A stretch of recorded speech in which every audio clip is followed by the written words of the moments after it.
Hi, folks. It's me, Daniel Ross.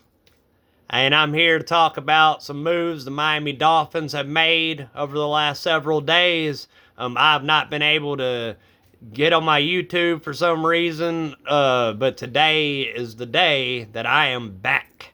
And I'm back with some great news. I'm sure all you real Dolphin fans know everything that's been going on, but this is just a refresher course.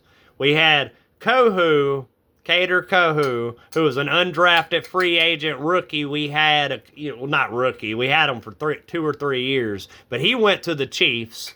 Bradley Chubb went to the Bills, and in my opinion, his best days were behind him anyway. So they're just getting them, a veteran presence to try to make up on their defense because, in my opinion, they're not going to be able to win a Super Bowl as long as they keep, giving up 30, 35, 40 points a game. Who cares if your offense is putting up that much? If your defense isn't hanging tough, you don't have no chance. Perfect example is a 2001 or the 2002 Ravens, might even been 2000, somewhere in there with the Ray Lewis-led defense.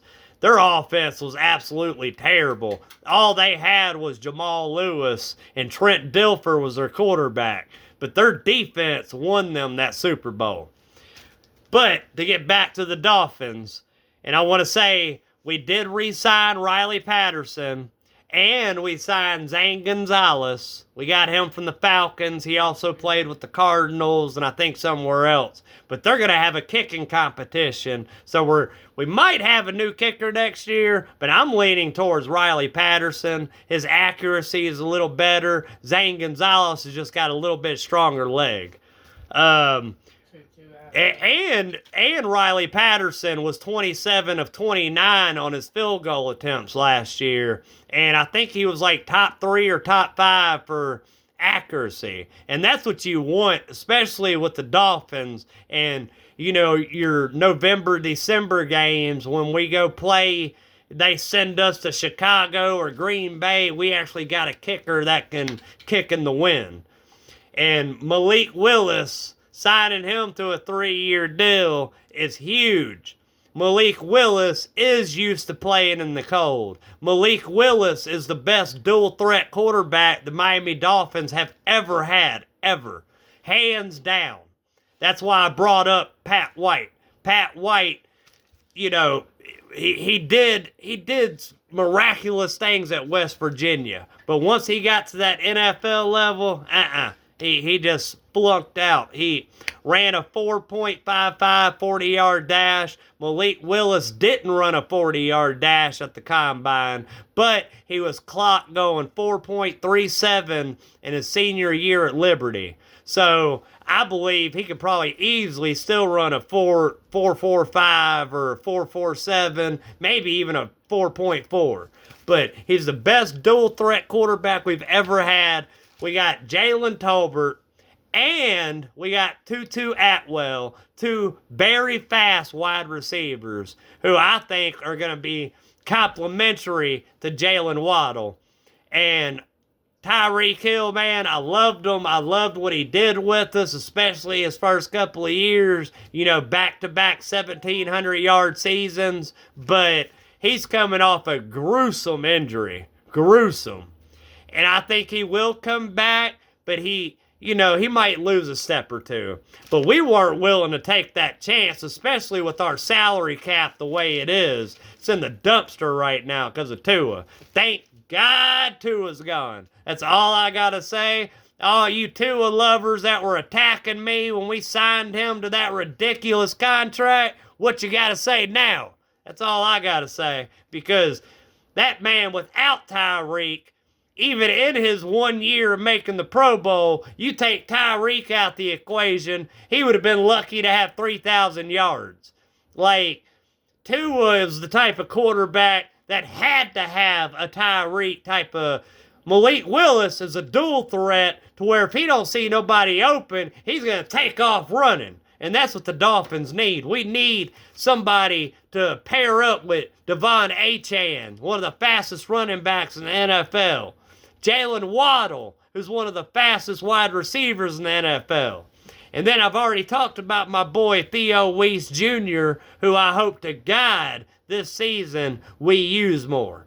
I see him easily being a number 2, number 3 type receiver. He's big-bodied. He's got some good hands, man. And I hope him and Malik can work on some chemistry together. And I'm excited.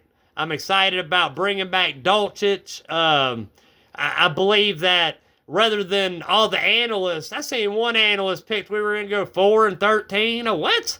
4-13? We ain't even had the draft yet. Free agency, like, I know our salary cap situation's terrible, but to pick us to have 4 wins, that's an insult. And if you don't think Malik's seen that, John Eric Sullivan, Jeff Halfley, man, they probably got that up on the whiteboard up in their, their meeting rooms laughing about it, because that ain't happening. Now, the only way that's going to happen is if half our team gets hurt, like it did a couple of years ago, right at the end of the season. The worst time of year, that's when everybody decided to get hurt. But we also, let me see what else we got here. Yep.